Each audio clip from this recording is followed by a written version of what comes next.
getting ready to build the greenhouses from pallets. But I'd like to take you today to a journey out to California to Clint Dyson's garden. He's a 2019 Great Pumpkin Commonwealth Rookie of the Year, Worldwide Rookie of the Year champion grower. And Clint is going to share with us today some of his tips and how he grows and show us his garden.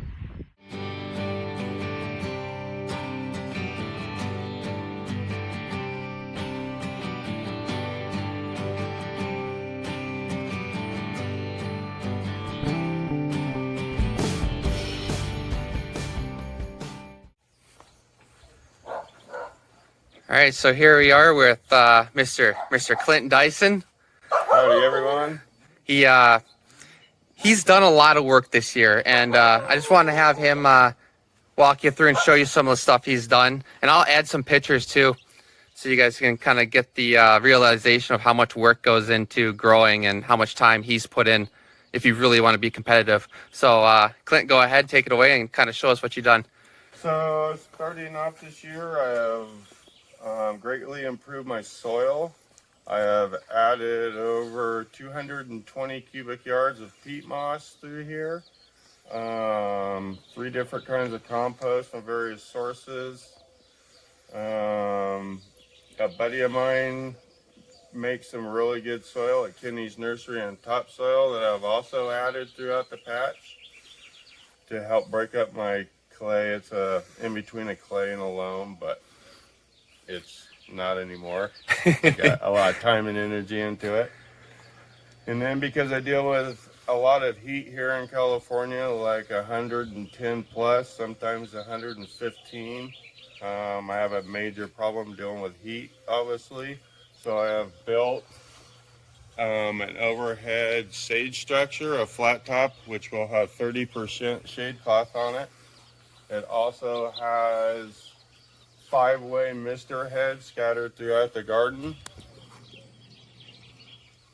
I also have a wobbler system set up that will be plumbed into my tote for feeding and also watering. So this is where you're going to mix all your fertilizers, and then from here you're going to pump it over to your wobblers. It'll go into my system over here, through here, and into my wobbler system.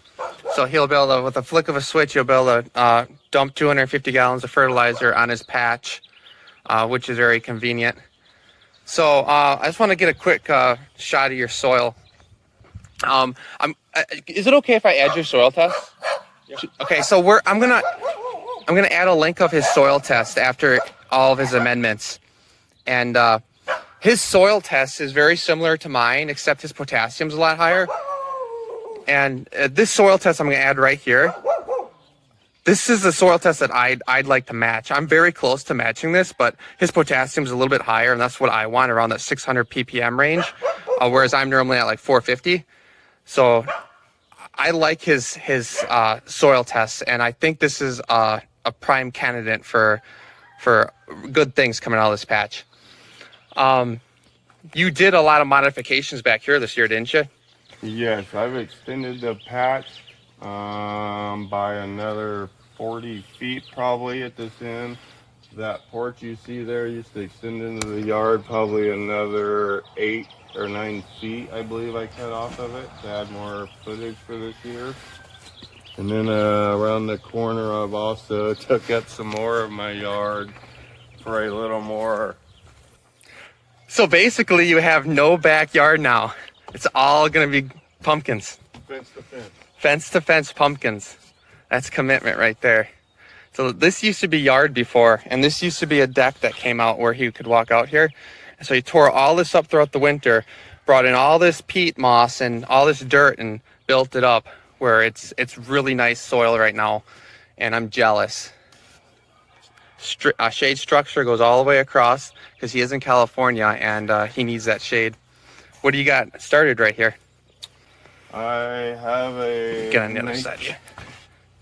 1959 Deletus, the 2183 Mindy, the 2031 Brandt. That's a good one. Yep, that one's gonna beat Josiah's own 2130 2031 Brandt. I hope it does. Well, Hopefully it does. Hopefully I grow a 2,000 pounder and it still beats it. Because if we'll see. I'm gonna beat him. And the 2552 Mindy. We'll see. There's a new way off in California this year. you want to go ahead and give us tell us about that new way off. This year in California, the California Pumpkin Growers is having a new way off in Vacaville at the Nut Tree. It will be their 100-year anniversary of this location. There used to be way offs there back in the day. I believe 96 was the last one, but we are going back there. Our price structure is really, really good this year. I'm gonna put a link right here, and those may change.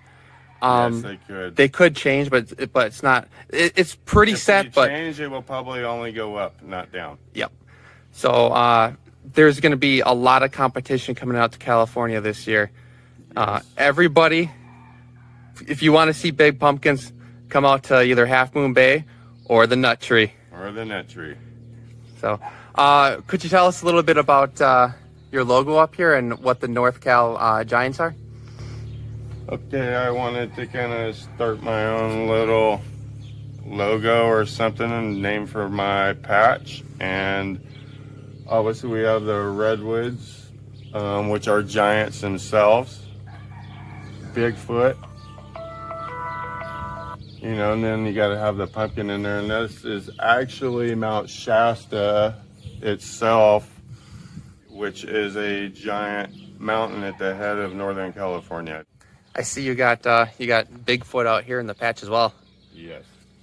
You never know where you might find him. Cindy Tobeck would be jealous of your setup, right? I think she would. We'll see come October. Let's take you into his shack over here where he has all of his fertilizers, and I'll have him give you a brief rundown of some of the fungicides and insecticides he's going to use this year.